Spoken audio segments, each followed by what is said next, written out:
এবারে metal presence কৃষি সংবাদ সুজলা সুফলা।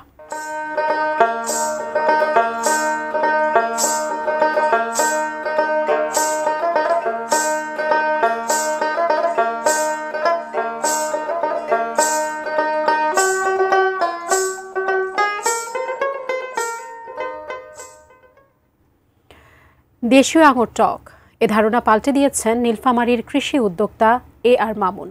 ৬ থেকে ৭ জাতের সুমিষ্ট রসালো আঙুর ঝুলছে তার বাগানের মাচায়।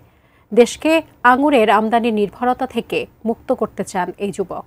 সাদ্দাম আলীর ছবিতে সহকর্মী মিলাদুর রহমান মামুনের রিপোর্ট। থোকায় থোকায় ঝুলছে লাল সবুজ আর বেগুনি আঙ্গুর, সুমিষ্ট ও রসালো। নীলফামারীর কচুকাটায় আর মামুন নার্সারিতে দেখা মিলবে এমন চোখ জুড়ানো দৃশ্য। ৩ বছর থেকেই মিষ্টি আঙ্গুর চাষের চেষ্টা করে আসছেন তরুণ কৃষি উদ্যোক্তা মামুন। বারবার ব্যর্থ হলেও হাল ছাড়েননি। সর্বশেষ গত সেপ্টেম্বরে ২২টি জাতের আঙ্গুরের চারা রোপণ করেন মামুন। ধরা দেয় সফলতা। বাগান আলো করে ফলেছে বাইকুনুর, ডিকসন ও জয় সিডলেস সহ ৬-৭ জাতের গ্রীষ্মকালীন আঙ্গুর।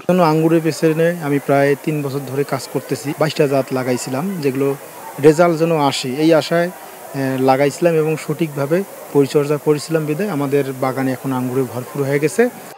মামুনের আঙ্গুর বাগান আগ্রহী করেছে আশপাশের মানুষকে। দূর দূরান্তের মানুষও আসেন, দেখে উদ্বুদ্ধ অনেকেই। তো এখানে আসার পর দেখলাম যে না, আঙ্গুরের কালারগুলো ভালো আসছে এবং এটা খাইলাম, খাওয়ার পর খুব ভালো লাগলো। তো আমি ভাবলাম যে এখান থেকে যদি ২-১টা করে চারা ক্রয় করে যদি আমরা নিজেরা মতো রোপণ করতে পারি, তো এটার একটা ব্যাপক পরিধি ঘটানো যেতে পারে। যেহেতু এই আঙ্গুর বাইরের রাষ্ট্র থেকে আমাদের আনতে হয়, আমরা যদি নিজেরাই বাড়িতে লাগাইতে পারি তাহলে আমাদের নিজের ফ্যামিলির যে চাহিদাটা আছে ফলমূলের, সেইটা আমরা নিজেরাই করতে পারি। মামুনের হাত ধরে আঙ্গুরে সমৃদ্ধ হবে উত্তরের জনপদ নীলফামারী, ছড়িয়ে যাবে সারা দেশে, এমন প্রত্যাশা কৃষি কর্মকর্তাদেরও। আমি গত বছর আগের বছর এসে বলছিলাম যে তুমি আঙ্গুর কুড়িগ্রাম থেকে নিয়ে আসো, দেখো এখানে হয় কিনা।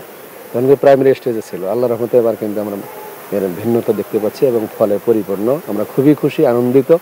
কমলা, মাল্টা, রামবুটান, পার্সিমন কিংবা অ্যাভাকাডোর মতো দেশি বিদেশি অন্তত ১২০০ জাতের ফলদ, বনজ ও ঔষধি গাছের চারা রয়েছে আর মামুন নার্সারিতে। ২০২৩ সালে বৃক্ষরোপণে বিশেষ অবদান রাখায় জাতীয় পুরস্কার পেয়েছে ২০০১ সালে যাত্রা শুরু করা এই নার্সারিটি। মিলাদুর রহমান মামুন, এটি নিউজ, নীলফামারী।